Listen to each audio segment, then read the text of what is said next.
Hello, welcome to Great Western, and this is your Ballykissangel Series 4 episode guide. Let's begin.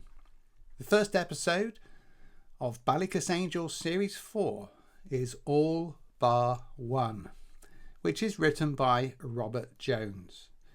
So the new era of Ballykissangel begins with the deceased Assumpta Fitzgerald's pub.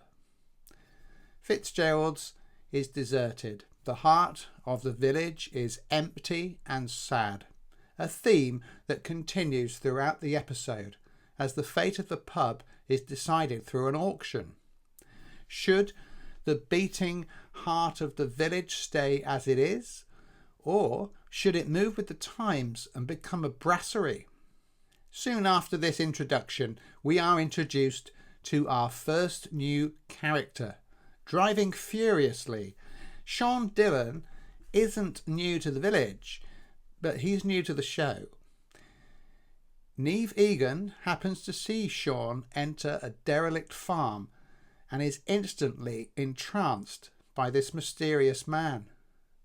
Word soon spreads and it's clear that Sean Dillon isn't welcome back to Ballykissangel. Although this rush to judgment already has Niamh defending Sean. Perhaps the first hints of a fascination with this man are already there. On the home front, we see the first signs of tension between Niamh and her starchy policeman husband, Ambrose Egan. And it's all about Niamh's desire to run Fitzgerald's pub on behalf of her old deceased friend Assumpta. But this can only happen if her father, businessman Brian Quigley, can win the auction for Fitzgerald's. This perhaps somewhat overbearing attitude of Brian Quigley is perhaps causing some of the tension in Niamh and Ambrose's marriage. Assumpta's deserted pub is not the only throwback to Series 3.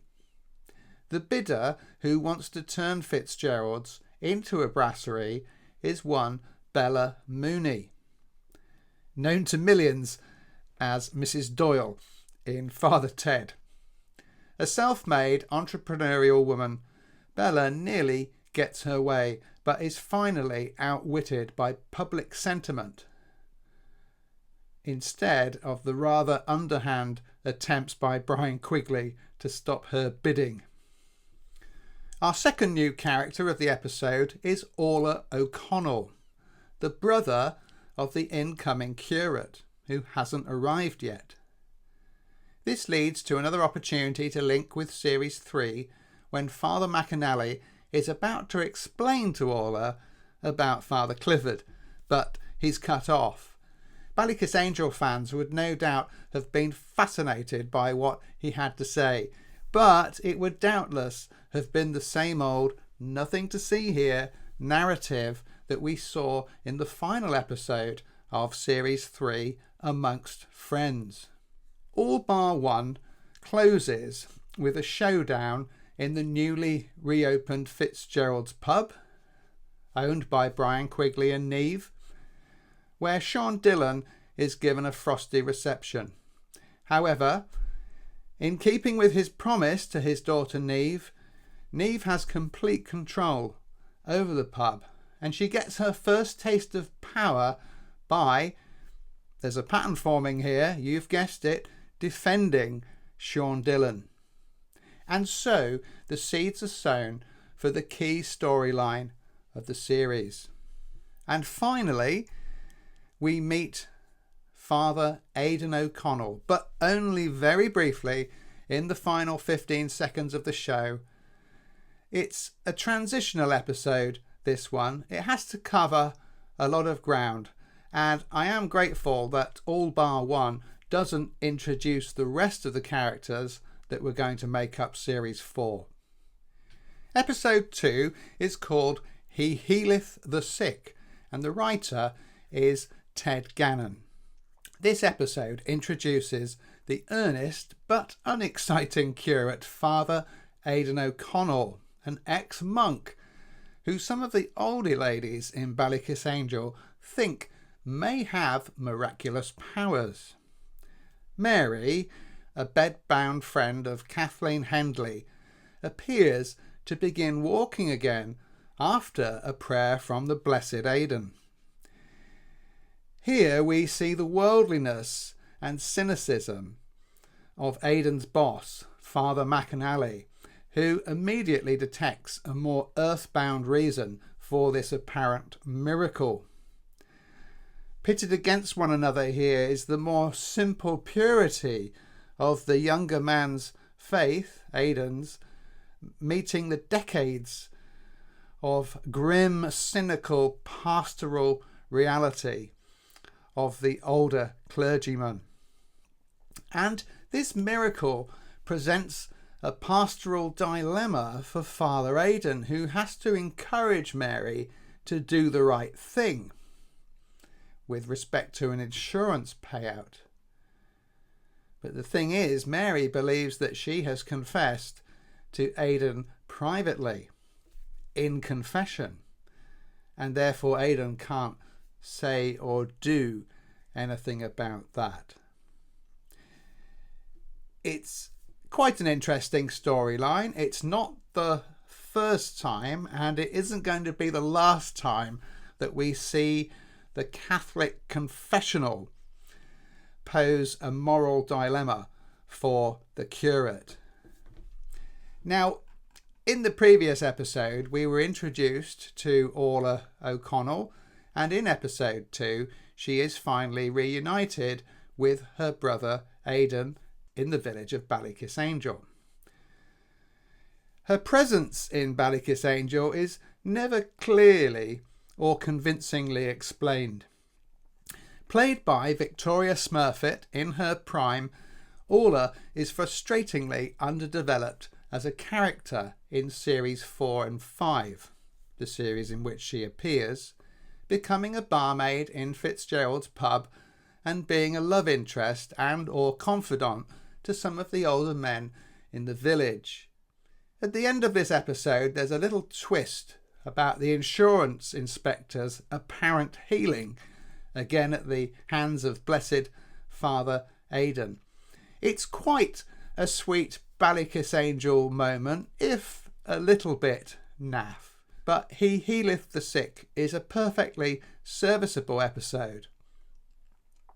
But I do ask the question, would this be enough to engage the viewing public who have so avidly been watching the love affair of Peter and Assumpta unfold from the ratings-busting series 1, 2 and 3? Is this new format good enough? Robert Jones brings us episode 3, Bread and Water. And it sees our fourth new character of the series, Sean Dillon's English daughter, Emma. Now, it seems that English characters always need to arrive in Ballykissangel's white bus, as Peter Clifford did in the very first episode of the show. And again, consciously or unconsciously emulating Peter's travel into the village, Emma doesn't make it all the way on the white bus either. But she does detect a hint of the conflicts to come when Padraig O'Kelly unceremoniously chucks her out of his van. Father Aidan's character develops a little more, although the main reveal is the unsurprising news that a man who lived in a monastery didn't go shopping much and is surprised by how much things cost.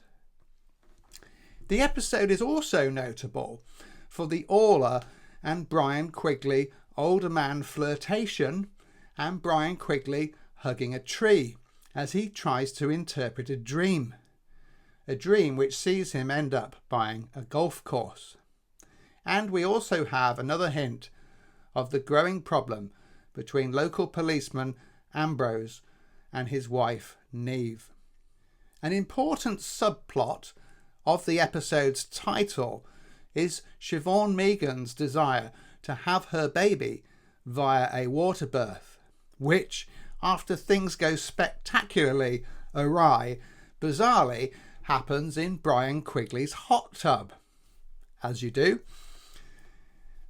We're only in episode 3 of this crucial new series. Brian Quigley, local shark and businessman, is hugging trees. Aidan is down the supermarket, and not a whole lot is happening. If there was a point where the ratings started to drop, I wouldn't be surprised if this was it. And that is a shame, because Series 4, this very dark series, has some great drama to come. Well, the puns just keep on coming in the episode titles, and here in episode 4, Ted Gannon again has written par for the course. Yes, it's about golf. In this 4th episode, we begin to learn about the makings of the feud between the Dillon family and the Burns and the O'Kellys. We begin to see how Sean interacts with his daughter Emma, and how Emma finds Ballykissangel strange yet compelling in relation to England. Our 5th new character of the series arrives in the shape of superstar in the making, Colin Farrell, no less, playing Danny Byrne, a tough, uneducated Dublin lad who, for reasons never revealed nor understood, has acquired a horse called Razor. Danny had to leave Dublin or have the horse, which lived in the garden of his house, taken away. As a taciturn, tough guy on the run, Farrell struggles a bit with this role, being slightly outshone by the horse in some scenes, but the character of Danny grows into a likeable and well-rounded person towards the end of Series 4. In other storylines in this episode, we see Brian Quigley undertaking the not inconsiderable task of buying Knockbeg Golf Course in fulfilment of his recent dream. However, dreams don't come cheap, but Orla puts Brian in touch with the vaguely psychopathic lottery winner Mickey Tonto Keeler, who agrees to become a partner in spite of, rather than because of, the shenanigans of Quigley's odd job men, Liam and Donal. And in yet another subplot, Brendan has to confront his own feelings about the church as his daughter Aisling is baptised. Now, unlike in Series 3, when Brendan reacted very angrily to Father Mac, calling him Mr. McAnally, he finds a different sort of pastoral challenge in the more comforting dialogue of new curate Father Aidan O'Connell. Jimmy Murphy supplies episode 5, The Odd Couple, and I think this was his only writing credit for the show. Thank goodness. From Series 3 onwards, there seemed to be a Liam and Donal showcase episode. This is Series 4's turn. Susie, a bear, of course, is living in Donal's dilapidated house for reasons unexplained and consuming vast amounts of food. As a result, Donal's house is an absolute pigsty, although, in fairness to our furry friend, it didn't look that promising to start with. In other stories, Brendan and Siobhan play pass the parcel with baby Aisling, making them the other odd couple of the title after Donal and Susie the bear. And we see the welcome return of some cracking banter in Fitzgerald's pub between some of the regulars. So throwing back there to some of the certainties of the previous series. Sean Dillon makes friendly overtures to arch enemies, the O'Kelly family, by getting Padraig's son Kevin to help restore and ride a vintage motorbike. Unfortunately, Padraig doesn't know about this and alienates Kevin by massively overreacting to the situation. The denouement of the episode sees Susie the bear somehow navigate several miles of country lanes to reach Fitzgerald's, scaring the life out of Brian Quigley, who is in the empty pub. Being an old hand of TV drama, Tony Doyle makes the scene work where perhaps lesser actors might have hammed it up. The Odd Couple is another episode with a lot going on, and despite my comments about Jimmy Murphy just now, although the bear storyline doesn't look to be a winner at first sight, the episode does turn a corner and ends up being quite an enjoyable one. Episode 6 is called Turf, written by Mark Holloway, and this episode begins with a decidedly low-stakes cold opener about Eamon's mystery horse. Well, I wasn't excited by this opener anyway. It leads us into an episode of romantic cross wires and the beginning of Padraig's downward spiral as he chases Orla, half his age, much to the embarrassment of his son Kevin, who is getting fed up with his dad and threatening to go to London to live with his mum. The episode centres around family doctor Michael Ryan wanting to win a horse race on the beach.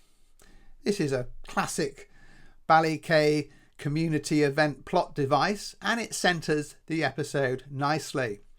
The mysterious Danny Byrne brings along his horse Razor as a ringer, and Emma ends up riding Razor to victory.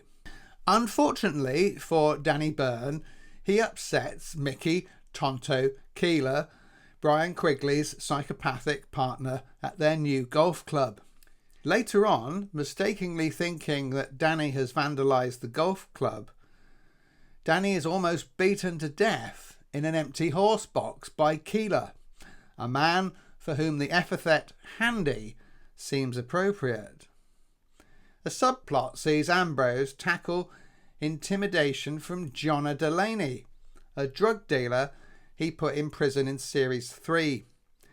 It's a nice bit of show continuity, but Delaney's ridiculous dialogue, graffiti and terrible car horn make him seem like a joke character rather than menacing. Sadly, Padraig O'Kelly's desolation is complete. After brutally being turned down by Orla at the horse races, he comes home to find Kevin has made good on his threat to go to London. This story arc will complete in 2 episodes' time. Episode 7 is It's a Family Affair by Barry Devlin. Another horsey cold opener featuring Danny's horse Razor. It doesn't exactly set the pulses racing, but the main theme of the episode is the long-awaited opening of Brian Quigley's recently acquired Knockbeg golf course in the shadow of Wicklow's beautiful Sugarloaf Mountain. And I'd note that the Sugarloaf Mountain of Wicklow is a recurring visual theme in Series 4 of Ballykissangel, and very beautiful it is. Brian and Mickey Keeler are at cross purposes. As joint owners, Brian wants to attract the most wealthy and exclusive local celebrities to the golf club, while Mickey seems to be set on barring membership to anyone who has blackballed him from exclusive Dublin clubs. The Right Honourable Ryan Garville soon makes an appearance, and Brian is anxious to sign up this Anglo-Irish aristocrat, much to Mickey's disgust. As ever, things don't go to plan. This is Ballykissangel, after all. Across the valley, Danny Byrne goes on the run from Eamon's farm, still recovering from the pasting that Mickey Keeler gave him in the previous episode. A manhunt ensues with Sean and Ambrose on the trail of Danny, who has stolen back his horse Razor, who he reluctantly sold to Sean Dillon in the previous episode. Again, we see this very unlikable and one-dimensional side to Danny. And the manhunt is low stakes and not particularly exciting despite the dramatic music. We also marvel at a wonderful world where the local policeman can drop his presumably overwhelming caseload and go off immediately to retrieve a stolen horse. There's romance on the cards too, as Niamh, sporting a new power hairdo, what is it they say about a woman changes her hair, she encourages Orla to go after Sean Dillon, presumably to cut off her own growing feelings for Sean. The girls spend the day drinking and desert Fitzgerald's pub, despite Brian having to move the golf course opening there. Ted Gannon and Stephen Place bring us episode 8, Rock Bottom. Now, before the days when DVD box sets made it possible to watch shows endlessly, this is one of the series 4 episodes I remember the most vividly. Rock Bottom blows open the feud between Padraig and Sean Dillon. The action begins with an old farmhouse on Sean's land that was acquired decades before from Padraig O'Kelly's family. The farmhouse reveals an ancient, though Catholic-approved, fertility statue called a Shiel na Gig. The devout Kathleen Hendley is disgusted beyond belief at this rude statue and is frustrated almost to anger by Father McAnally's relaxed and contradictory attitude to this graven image. Meanwhile, with Kevin now in London and making more and more excuses about why he hasn't returned home, garage owner Padraig is now in the grip of alcoholism, with his GP, Dr. Michael Ryan, being the first to raise the issue in a frank manner. But Padraig is in denial. If he thought Dr. Ryan was giving tough love, he hasn't met old friend Siobhan Meghan's version of it. "Don't you dare use your son as an excuse," she shouts, as she berates Padraig into submission. Padraig has restitution to make. He has already stolen the statue, vandalised Sean Dillon's pickup truck, and generally made a complete idiot of himself around the village. The final straw was seeing Sean and Orla having a candlelit dinner together. Sean steals his land and his women, or so it seems. While never finally making peace with Sean or seeing a resolution to the land feud, the episode closes with Brendan wishing a suited and booted Padraig all the best of luck as he decides to go over to London to make amends for years of what he now admits was a boring and lifeless marriage for his wife and son.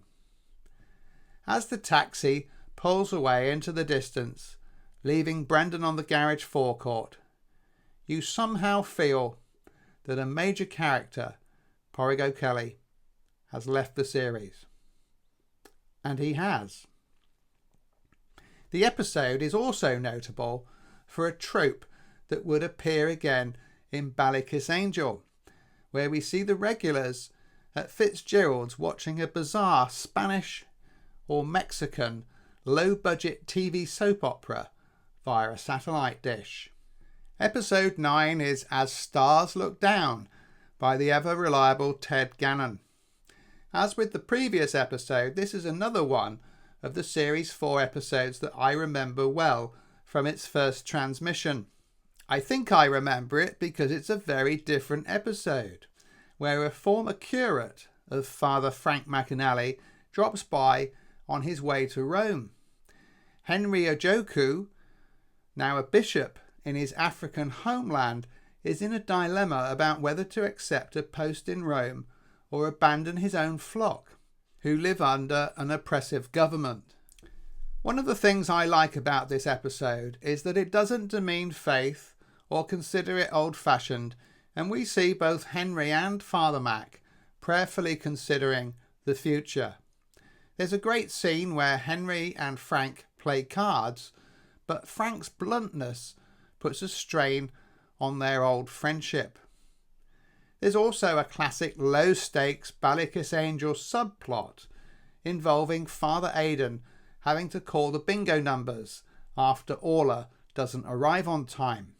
Bishop Henry also gives a great speech to the bingo ladies after claims that his bingo win and prize is a fix. Other subplots include Danny and Emma being stranded in an artist's retreat, which somehow means that Colin Farrell has to take his top off, of course. Sean and Eamon are thrown together unwillingly on Eamon's part to search for the missing teenagers. This episode is probably the most character development that actor Neil Turbine has had with Father McAnally since the Lost Sheep episode of Series 3. And this episode is also setting up the climax of the Sean-Eamon feud. We turn now to births, deaths and marriages. Episode 10 by Mark Holloway. This is a strong episode that has meaty storylines that carry it to victory. After many years of ambling along as lifelong friends, the birth of baby Aisling now forces Brendan and Siobhan to confront the obvious course of action, something that has been hinted at in previous episodes of this series: marriage. Despite the highest levels of secrecy, the cat is well and truly out of Siobhan's veterinary bag, and Niamh plans a big bash for the presumably happy couple at Fitzgerald's. As the title suggests, marriage is a key theme of the episode, as Emma Dillon, clearly with nothing better to do with her time, wonderful days, hey, seeks to uncover her family tree, despite bureaucratic opposition in the form of Kathleen Hendley. What secret is the village keeping? It turns out that things are not quite as simple as they seem, and it isn't only Sean Dillon's family who have acted badly in the past. Also in this episode, the tension between Niamh and Ambrose keeps building, with Niamh clearly feeling Ambrose is dull. She persuades him to go for a night out with the lads, which, unfortunately, ends up just being Father Aidan. In a great scene over a bag of chips, Aidan again has a chance to show his pastoral side, gently but clearly teasing out of Ambrose the problems at the heart of his marriage. Unlike Aidan, Ambrose has everything the world has to offer: a wife, child, steady job, but it isn't working. After suffering a fall and being rescued by Sean Dillon in the previous episode, a convalescing Eamon receives a visit from Sean. In one of Ballykissangel's most memorable scenes, Sean offers Eamon to buy back the land that Eamon claims his family was cheated out of by Sean's father. The price? 1 penny. Is that for the one or for the both of them? Asks Eamon.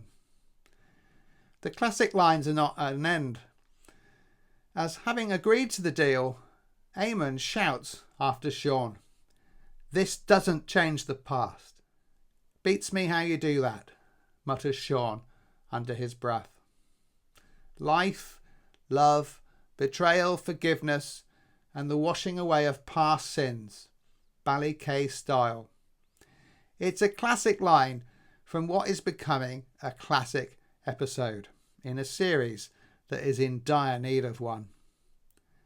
As Brendan and Siobhan come to a fateful decision about their future, prompted by Father Aidan, who is again intervening in the lives of his parishioners, Niamh breaks down in Fitzgerald's pub, distraught at the state of her own marriage. Ted Gannon comes up trumps again with episode 11, It's a Man's Life, another one that I vividly remember because it's quite different. Several plot lines emerge in this episode, and it is far and away the biggest storyline that Annie Nee Murray's character, Kathleen Hendley, ever gets in the show. Kathleen is visited by a mysterious stranger, Dermot, played by Jim Norton, known to viewers as Bishop Brennan from Father Ted. Yes, that bishop. Yet again, there's some great pastoral work from Aidan as he explores who Dermot is and what he means to Kathleen. After a difficult start, picking up again after several decades, the couple spend the day together, talking and dancing as if it were the old days. Presumably, Dermot's missus back in England is a very understanding woman, as Dermot kisses Kathleen goodbye and returns home. Cheeky. The great feud between the Burns and the Dillons is finally ended, with the literal burying of a penny. Eamon seems rather bitter right up to the end, but eventually dissolves into a warm and welcoming former adversary. Another big plot line is where an exasperated Niamh, who has spent a lot of the series being unreasonable, leaves her son Kieran with Ambrose and waltzes off shopping in Kildargan. This leaves a busy Ambrose playing pass the parcel with his son, a fact not unnoticed by Kieran's granddad, Brian Quigley. Brian uses his impromptu childcare slot as an opportunity to try and understand what is going wrong in his daughter and son-in-law's marriage. The two men conclude with Brian warning Ambrose that he's on very dangerous ground. Niamh's shopping trip goes on and on and on. Finally, with no other option than to do the decent thing and return home, Niamh spots Sean Dillon having a drink in a pub in town. Niamh faithfully accepts this genuinely chance encounter and enters into what becomes a rapidly flirty conversation with Sean. Her marriage to Ambrose is now in real trouble after just 3 years. Upon returning home, Niamh scolds a curious and upset policeman Ambrose with the line, "Don't treat me like one of your suspects." An amusing subplot involves Liam and Donal rescuing lost golf balls from a lake. It's pretty funny, but it goes too far and rapidly becomes off the scale ridiculous, taking us beyond the natural barrier that should exist in BallyK. Sadly, there was worse to come. In episode 12, we enter The Final Frontier, written by Robert Jones, who has a lot to answer for. If you've been watching this guide carefully so far, you probably thought that episode 7 was entitled Rock Bottom. Well, episode 12 of Ballykissangel Series 4 certainly qualifies for this dubious title. In what is supposed to be a dramatic showdown in the burgeoning love triangle between Niamh, Ambrose and Sean Dillon, a comic turn in the shape of yet another new character, Uncle Minto, and his UFO chasing adds a ridiculous touch to a show that always seemed to pride itself on outlandish but never mockingly unrealistic storylines. The drama comes in the form of a storm, literal and metaphorical. Brian and Father Mac discuss the growing rumours about Sean and Niamh. Meanwhile, following yet another argument, Niamh leaves Fitzgerald's and walks cross-country to Sean's house. Sean is pleased to see Niamh, but they are embarrassingly interrupted by Uncle Minto, Liam and Donal, who want to use Sean's field as a UFO landing site. Yes. Sean and Niamh go for a walk as the weather turns wet and torrential as the storm hits. Sean seems a little too pleased with himself, and Niamh walks off in the torrential rain, upset at Sean's massive ego and smugness. Sean catches up with Niamh in his pickup and takes her back to Fitzgerald's in the grip of the massive downpour. While struggling with the lock on the door of the pickup, the storm blows the pub door open and a hapless Ambrose see Sean Dillon appearing to be leaning over his beloved Niamh in the cab of the pickup truck. While the Fitzgerald's regulars discuss Minto's crazy plans to be abducted by aliens, Ambrose has more important matters to attend to. As darkness falls, he drives up to Sean's cottage and forces Sean to come outside into the storm. Bathed in lightning, a frightening Ambrose has it out with Sean, who protests his innocence. "All we did was talk," says Sean. "There's nothing between us." "Us? Who is us?"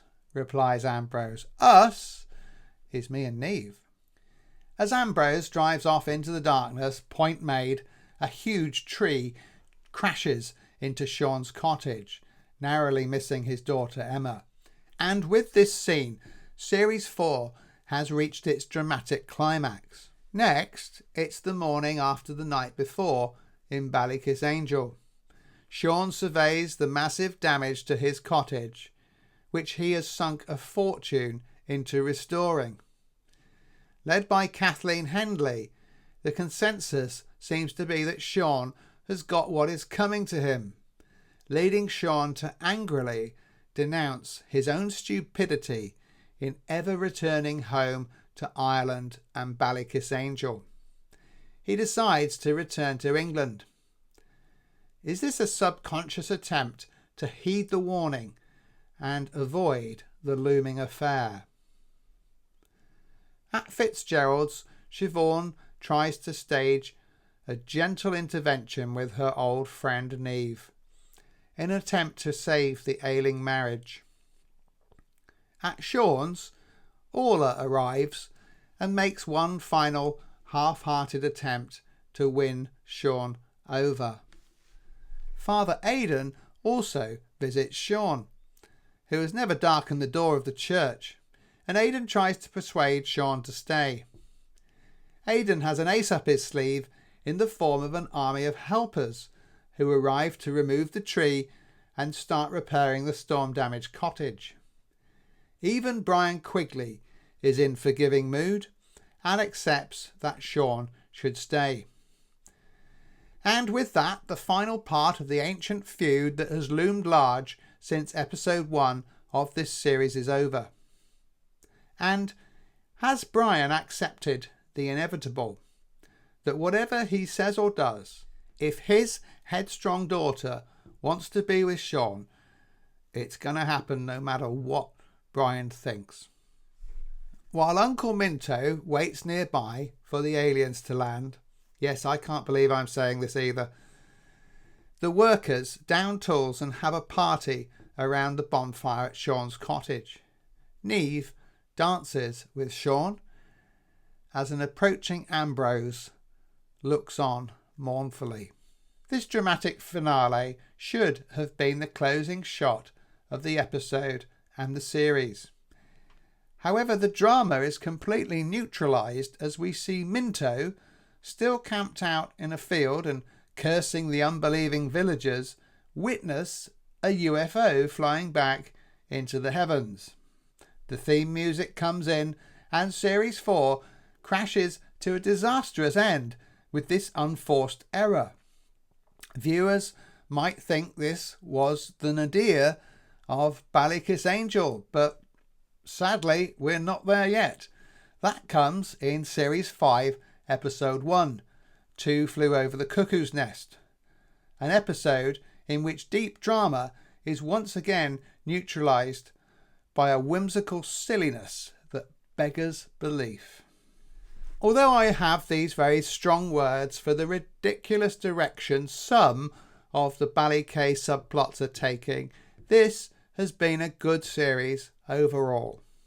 With classic lines and a darker theme, Ballykissangel Series 4 could have been one of the best series of the show, even without Peter and Assumpta. Instead, a desire for daft subplots takes the shine off some great writing and acting. So, Thank you for joining me on this Ballykissangel Series 4 episode guide. And please check out my other videos on this classic show, links below. And look out soon for my BallyK Series 4 analysis video. So if you have any memories of Series 4, good or bad, please leave a comment below, and thank you so much for watching Great Western. See you next time. Thank you so much for watching Great Western, and I hope that you enjoyed this video. Please like this video and consider subscribing, because by doing that you will really encourage me, and there will be further insights into music, TV, tech and much more. Thanks so much. Bye bye.